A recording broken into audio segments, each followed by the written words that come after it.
Hi friends, आज हम बात करेंगे वर्ल्ड वार 1 की। ऐसा खतरनाक युद्ध जिसने दुनिया को ही बदल के रख दिया। इसमें 1,70,00,000 लोगों की जान चली गई थी और उस वक्त तो पॉपुलेशन भी बहुत ज्यादा नहीं हुआ करती थी।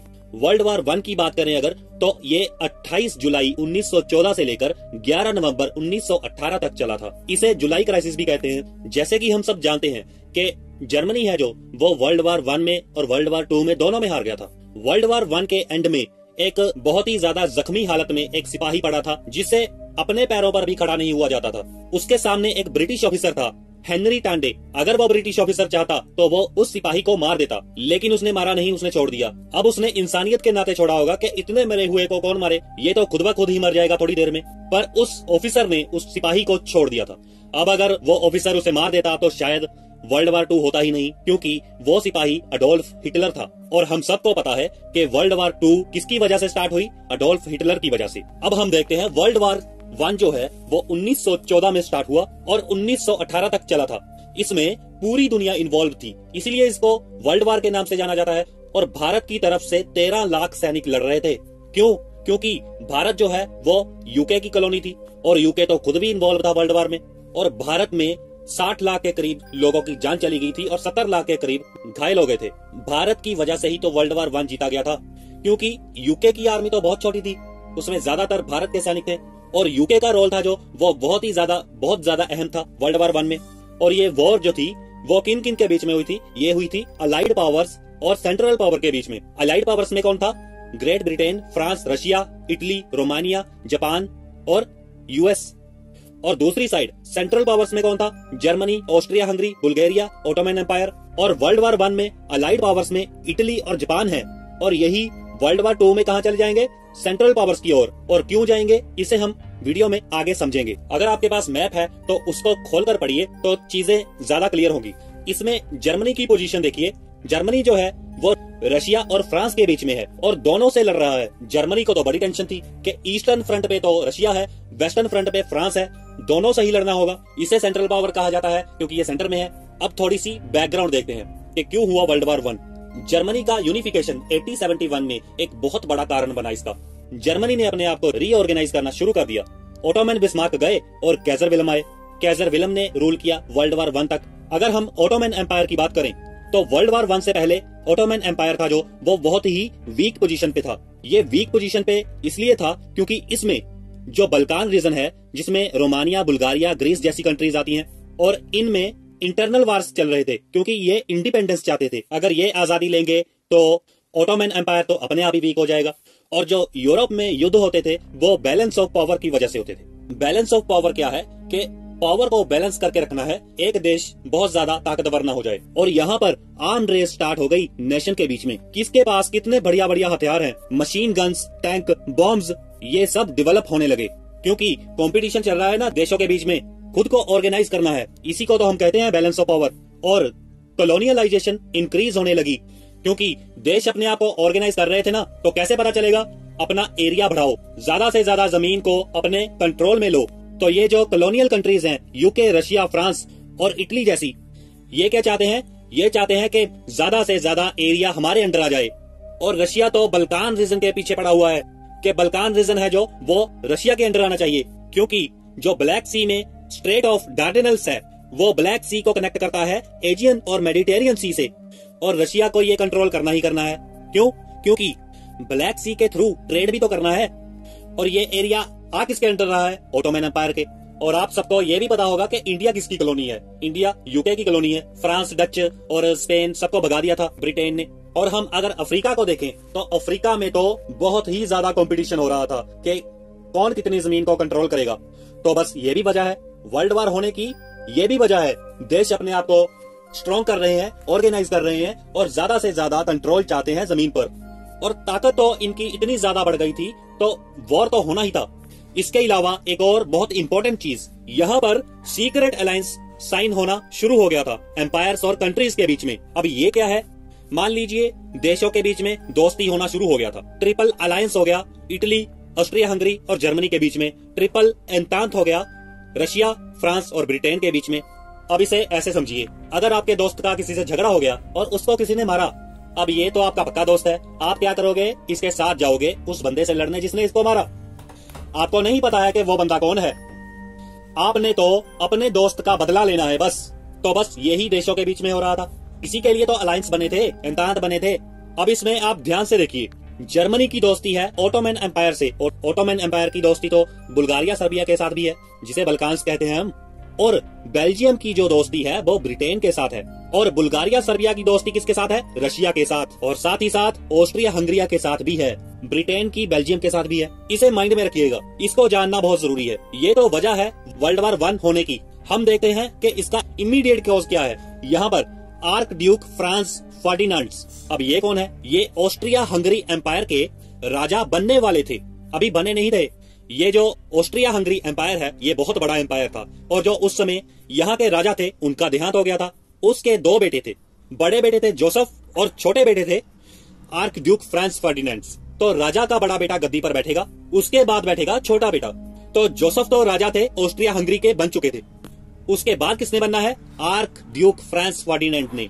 रॉयल फैमिली है। अब इसमें देखिए, ये जो बोस्निया है हर्जेगोविना, ये एक ही कंट्री का नाम है। इसको अनेक्स कर लिया था ऑस्ट्रिया हंगरी ने। कब किया था? जब 2 बल्कान्स वार हुई थी। पीछे हमने बात की ना कि ओटोमन एम्पायर में बल्कान रीजन है, उसमें इंटरनल वार्स चल रही हैं। तो उसमें ऑस्ट्रिया हंगरी ने बोस्निया को अनेक्स कर लिया था। अब वार क्यों हो रही थी बल्कान रीजन में? कि इनको इंडिपेंडेंस चाहिए। तो क्या इंडिपेंडेंस मिली? इसको तो फिर अनेक्स कर लिया गया। तो लोगों में गुस्सा तो होगा ही, इंडिपेंडेंस मांग रहे थे, फिर गुलाम बना लिया गया। तो यहाँ पर लोगों में बहुत ज्यादा गुस्सा था, और ये गुस्सा राजा पर तो था ही, साथ ही साथ सिविल वॉर्स भी चल रही थी। तो यहाँ पर क्या हुआ कि आर्क ड्यूक फ्रांस फर्डिनांड ये अपनी वाइफ सोफी के साथ चले गए बोस्निया, जहाँ पर इनकी गोली मारकर हत्या कर दी गई। इनकी वाइफ के साथ किसने की थी? Serbian nationalist गैव्रिलो Prinsep. 28 जुलाई 1914 को फर्डिनांड को जाना था बोस्निया, पर इनके साथियों ने इसको समझाया था कि आप बोस्निया मत जाओ, वहां पर हालात अच्छे नहीं हैं, क्योंकि वो मांग रहे हैं इंडिपेंडेंस। तो वहां के हालात अच्छे नहीं हैं, आप मत जाइए वहां पर। तो फर्डिनांड ने कहा कि हटाओ, मैं तो जाऊंगा वहां पर। और बोस्निया में एक ब्लैक हैंड ग्रुप है, जो कि बेसिकली एक सर्बियन ग्रुप है। इस ग्रुप का अहम रोल था, ये इंडिपेंडेंस मांग रहे थे और इन्होंने रिवोल्ट किया हुआ था वहां पर, और ये ऑस्ट्रिया हंगरी के खिलाफ थे। और यहाँ पर जैसे ही फर्डिनांड एंटर हुए बोस्निया में, इनकी गाड़ी के ऊपर बॉम्ब गिराया गया। यहाँ पर इनकी किस्मत अच्छी थी कि बॉम्ब अपने टारगेट पर नहीं लगा, वो आगे पीछे हो गया और वो यहाँ वहां से बच निकले। और इनकी गाड़ी ने गलती से रॉन्ग टर्न ले लिया, और आगे खड़ा था एक 19 साल का लड़का गैव्रिलो प्रिंसेप। उसने देखते ही गोलियां चलानी शुरू कर दी, इनको गोलियों से छल्ली कर दिया। लो, हो गया काम, बिगड़ गए हालात, रिवोल्ट हो गया। अब यहाँ पर आप देखिए कि सर्बिया है जो, इसमें स्लेविक लोग रहते हैं, और ये स्लेविक कम्युनिटी रशिया में भी रहती है। और सर्बिया है जो, वो ऑस्ट्रिया हंगरी के खिलाफ है, और रशिया भी खिलाफ है। तो दुश्मन का दुश्मन दोस्त हुआ ना। तो सर्बिया और रशिया दोनों दोस्त हो गए। और जैसे ही आर्च ड्यूक फ्रांस फर्डिनांड की हत्या हुई, ऑस्ट्रिया हंगरी का हो गया मूड खराब, और ऑस्ट्रिया हंगरी गया भागा भागा जर्मनी के पास, कैसर विलम के पास। क्योंकि हमने देखा ना ट्रिपल अलायंस में इटली, ऑस्ट्रिया हंगरी और जर्मनी तीनों की दोस्ती है। तो ऑस्ट्रिया हंगरी जर्मनी के पास गया मदद मांगने के लिए। जर्मनी से बोला इन्होंने कि देखिए इन्होंने क्या किया हमारे साथ, और हम आपसे मदद मांगने आए हैं कि आप युद्ध शुरू कीजिए। और कैसर विलम जर्मनी का सपोर्ट जो है वो ऑस्ट्रिया हंगरी के लिए बहुत जरूरी था, क्योंकि जर्मनी के सपोर्ट के बिना ये वॉर जीतना नामुमकिन था। और कैसर विलम बोल रहे हैं कि आप बिल्कुल परेशान मत होइए, हम आपकी मदद करेंगे। और ऑस्ट्रिया हंगरी को ये भी अंदर से डर था कि सर्बिया की मदद के लिए रशिया भी आएगा। अगर रशिया की इंटरवेंशन हुई तो इसमें रशिया के एलिज भी आएंगे, फ्रांस आएगा, पॉसिबली ग्रेट ब्रिटेन भी आ सकता है। तो इस डर के साथ भी कैसर विलम ने ऑस्ट्रिया हंगरी को मदद देने के लिए यकीन दिलाया। 5 जुलाई 1914 को कैसर विलम ने सीक्रेटली ऑस्ट्रिया हंगरी को कार्ट ब्लैंच दे दिया, यानी कि ब्लैंक चेक दे दिया। इस ब्लैंक चेक का क्या मतलब है कि जाओ कर लो जो करना है, हम आपके साथ हैं, जा सिमरन जा, जी ले अपनी जिंदगी। तो ऑस्ट्रिया हंगरी को हुआ हौसला, और ऑस्ट्रिया हंगरी ने क्या किया?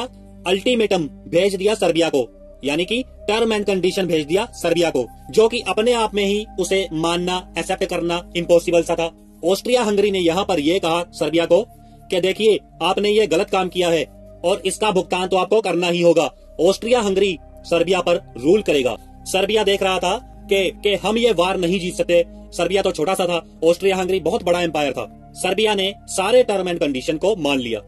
और जब ऑस्ट्रिया हंगरी अपने टर्म एंड कंडीशन बढ़ाता गया तो ऑस्ट्रिया हंगरी ने एक बात यह भी कह दी कि इस असैसिनेशन में जो ऑफिसर्स इन्वॉल्व हैं उनको भेजिए ऑस्ट्रिया हंगरी में, उनके साथ पूछताछ की जाएगी, उनको ह्यूमिलेट किया जाएगा, उन सब की इंक्वायरी होगी। तो भाई बड़ी मुश्किल बात हो गई। सर्बिया ने इस बात को मानने के लिए इनकार कर दिया। ये बात लिखी हुई थी अल्टीमेटम के आर्टिकल 6 में। ऑस्ट्रिया हंगरी को आया गुस्सा कि आपने हमारी बात मानने के लिए इनकार कर दिया। ऑस्ट्रिया हंगरी ने वार डिक्लेयर कर दिया। 28 जुलाई 1914 को ऑस्ट्रिया हंगरी ने सर्बिया पर इन्वेड कर दिया। हो गया काम तमाम। इसके पीछे जर्मनी ने क्या किया? जर्मनी ने ऑस्ट्रिया हंगरी को सपोर्ट किया। और सबसे बड़ी दिक्कत तो तब हुई जब रशिया भी इस वार में कूद गया। अब यहाँ पर रशिया कहां से आ गया? अरे सर्बिया को तो रशिया ही बचाएगा ना। आप पीछे देखिए कि किसकी दोस्ती किसके साथ लगी हुई है। जैसे ऑस्ट्रिया हंगरी को सपोर्ट कर रहा है जर्मनी, वैसे ही सर्बिया गया रशिया के पास कि माई बाप हमें बचा लो। रशिया तो चाह ही रहा था कि कोई मौका मिले और वार में आए, तो मौका मिल गया और वार में कूद गया रशिया। अब रशिया ये क्यों चाह रहा था? क्योंकि ऑटोमन एम्पायर बहुत ज्यादा वीक है और ऑटोमन एम्पायर में से उसे क्या चाहिए? Balkan region. तो सबका अपना अपना इंटरेस्ट है। रशिया का तो बहुत ही बड़ा इंटरेस्ट है, उसे बल्कान रीजन चाहिए। सबसे पहले ऑस्ट्रिया हंगरी और सर्बिया, उसके बाद जर्मनी सपोर्ट कर रहा है, उसके बाद रशिया आ गया गेम में। और अब हम देखते हैं जर्मनी ने एक के बाद एक गलती की। यहाँ पर जर्मनी ने बहुत ज्यादा अंडर एस्टिमेट कर लिया था कंडीशन को। कैसे? अब देखिए, ये जो फ्रांस है जर्मनी की वेस्ट साइड पर, वो अभी तक वार में नहीं आया है। और जर्मनी क्या सोच रहा है? जर्मनी ने सोचा कि अगर हम दोनों फ्रंट पर एक साथ जंग लड़ेंगे तो जीतना तो मुश्किल ही है। तो पहले हम ऐसा करते हैं, जब तक रशिया अपने आप को वार के लिए तैयार कर लेता है पूरी तरह से, उससे पहले पहले हम फ्रांस के ऊपर वार करके फ्रांस को हरा देते हैं। ये था जर्मनी का प्लान। इसके लिए, इस प्लान के लिए जर्मनी ने बात की बेल्जियम से। बेल्जियम से कहा जर्मनी ने कि आप हमको रास्ता दीजिए फ्रांस तक पहुंचने का। जर्मनी ने कहा कि चलो चलो अपना काम करो। जर्मनी को आया गुस्सा, जर्मनी ने बेल्जियम को इन्वेड कर दिया और इस इन्वेजन से फ्रांस हो गया चौकन्ना। फ्रांस ने जर्मनी के प्लान को समझ लिया था पूरी तरह से कि जर्मनी का क्या प्लान है। वो धीरे धीरे फ्रांस की तरफ बढ़ रहा है। तो फ्रांस ने क्या किया? फ्रांस ने इन्वेड कर दिया जर्मनी को, डाल दिया जर्मनी को खतरे में। इस प्लान को कहा गया श्लाइफल प्लान और इसका मास्टरमाइंड था German field marshal Alfred von Schlieffen. ये बड़ी अग्रेसिव मिलिट्री स्ट्रेटेजी थी जर्मनी की। अब जर्मनी जो है वो दो तरफ से वॉर लड़ रहा है, एक ईस्टर्न फ्रंट पर रशिया के साथ, दूसरा वेस्ट फ्रंट पर फ्रांस के साथ। अब फ्रांस जो कि वार में एंट्री मार चुका है, वार में अब एक तरफ ऑस्ट्रिया हंगरी, जर्मनी और उसके साथ 2 नवंबर को आएगा ऑटोमन एम्पायर, और दूसरी तरफ रशिया, सर्बिया, फ्रांस और यूके, उसके साथ आएगा बेल्जियम, क्योंकि बेल्जियम की दोस्ती किसके साथ है? यूके के साथ। अच्छा, अभी तक देखिए कि यूनाइटेड स्टेट्स अमेरिका अभी तक जंग में नहीं कूदा है। अब युद्ध शुरू हो गया। अब युद्ध हुआ कैसे? युद्ध बहुत ही ज्यादा घातक था। इसमें इस तरीके की ट्रेंचेस बनाई गई थी जो कि कई कई किलोमीटर तक बनी हुई थी, लंबी थी, और सैनिक थे जो वो कई कई सालों तक उस ट्रेंचेस में ही रहते थे। इतनी बीमारियां होती थी, कई सैनिक तो उसमें ही मर जाते थे, क्योंकि ग्राउंड पे युद्ध हो रहा था और युद्ध है कि खत्म होने का नाम ही नहीं ले रहा है और लोगों की जाने जा रही हैं। तो यहाँ पर ट्रेंचेस वाली टेक्निक अपनाई गई, बड़ी लंबी लंबी ट्रेंचेस। और ट्रेंचेस से कोई भी अगर बाहर निकलता था तो सीधा मशीन गन आती थी तो खल्लास। देखिए, शुरुआत में तो जर्मनी थोड़ा बहुत जीता भी था, जैसे कि सेना आगे बढ़ती थी, जो रास्ते में आता था उसको मार देते थे। बेल्जियम के थ्रू फ्रांस की तरफ जा रहे थे। फ्रांस तो पहले ही अलर्ट हो गया था, उसने अपने 10 लाख सैनिकों को लगा दिया था और वहां पर लड़ी गई बैटल ऑफ मार्ने, सितंबर 6 से लेकर सितंबर 9 तक। और फिर 4 सालों में एक के बाद एक वॉर्स लड़ी जाएंगी। शुरुआत के 2 सालों में तो जर्मनी जीत रहा था, लेकिन जैसे ही यूएसए, अमेरिका वॉर में कूदा तो सारी पिक्चर ही चेंज हो गई, सब कुछ बदल गया। अब अमेरिका के बारे में देखते हैं। और एक बात देखिए आप, रशिया जो है वो सबसे पहले वार में आया और सबसे पहले वार से निकल भी गया। 1917 में रशियन रेवोल्यूशन आ गया था ना रशिया में। रशिया में लोग जार निकोला से कह रहे थे कि वार में मत जाओ, वार में मत जाओ, लेकिन हमको तो वार वार खेलना है ना। तो जार निकोला को रिप्लेस किया लेनिन ने। लेनिन ने क्या बोला था? लेनिन ने कहा था कि हम वार को एंड कर देंगे, तो रशिया को वार को छोड़ना पड़ा। और जर्मनी क्या चाह रहा है? जर्मनी तो यही चाहेगा ना कि रशिया वार से हट जाए, एक अलाइड पावर तो कम हो। तो जर्मनी तो बहुत ही खुश हुआ। आप एक बात सोच रहे होंगे कि जर्मनी अगर इतना ताकतवर है तो हारा क्यों? इसकी वजह है अमेरिका। अमेरिका जैसे ही वार में आया सारी पिक्चर ही चेंज हो गई, सब कुछ बदल कर रख दिया। अमेरिका आया वार में 1917 में, उससे पहले क्यों नहीं आया? उससे पहले क्या कर रहा था अमेरिका? 1914 से लेकर 1917 तक अमेरिका कहां था? तो आप इस बात को समझिए कि अमेरिका की ये पॉलिसी है, जहां पर दो देश लड़ रहे होंगे उन्हें हथियार बेचेगा, उनसे पैसा कमाएगा। और अमेरिका ने वर्ल्ड वार 1 में और वर्ल्ड वार 2 में दोनों में यही किया और खूब सारा पैसा कमाया। यहाँ तक कि अलाइड फोर्सेस ने कई बार अपील की अमेरिका से कि आ जाओ वार में, पर अमेरिका को पैसा कमाना है। अगर वार में आ गए तो पैसा कैसे कमाएंगे? इसीलिए अमेरिका के पास इतना पैसा है। अब आप एक बात समझिए, 1915 में जर्मनी ने ब्रिटिश आइल्स के अराउंड जो वाटर है उसे वार जोन डिक्लेयर कर दिया और वहां से गुजरी अमेरिका की कमर्शियल वेसल्स, तो जर्मनी ने क्या किया? उन्हें डुबो दिया। जर्मनी की यू बोट्स ने अमेरिका की वेसल्स पर हमला किया और उन्हें डुबो दिया। उसमें कुछ पैसेंजर्स भी थे, अमेरिका के कई सारे लोग भी मरे इसमें। अब यूएस को आया गुस्सा जर्मनी पर। उस समय अमेरिका के प्रेसिडेंट थे वुडरो विल्सन। वो बहुत नाराज थे जर्मनी से और जर्मनी भी एक बात समझता था कि अगर अमेरिका वार में आ गया तो उसकी हालत खराब हो जाएगी। तो जर्मनी ने क्या किया? तुरंत ही अमेरिका से माफी मांगी। कहा कि माफीनामा भेजो जल्दी से जल्दी, और कहा कि ऐसी गलती दोबारा जर्मनी नहीं करेगा। फिर उसके बाद क्या हुआ दोस्तों? उसके बाद फिर वही गलती दोहराई। अब अमेरिका का पारा हाई, जर्मनी से बेहद गुस्से। और एक इंपॉर्टेंट बात, जर्मनी चाह रहा था कि अमेरिका वार में ना आए। अब अमेरिका कैसे वार में नहीं आएगा? उसके लिए जर्मनी ने अपना दिमाग लड़ाया। जर्मनी ने सोचा कि अगर अमेरिका को किसी और देश से उलझा दिया जाए या लड़ा दिया जाए, तो जर्मनी ने ऐसा रास्ता ढूंढ निकाला। जर्मनी ने मैक्सिको को मोटिवेट किया कि आप एक काम करिए, आप अमेरिका पर अटैक कर दीजिए। क्यों? क्योंकि आपका जो एरिया है, टेक्सास है, जो ऐसे ही और एरियाज हैं, वो अमेरिका ने अनेक्स कर रखे हैं और आपको जर्मनी सपोर्ट करेगा पूरी तरह से।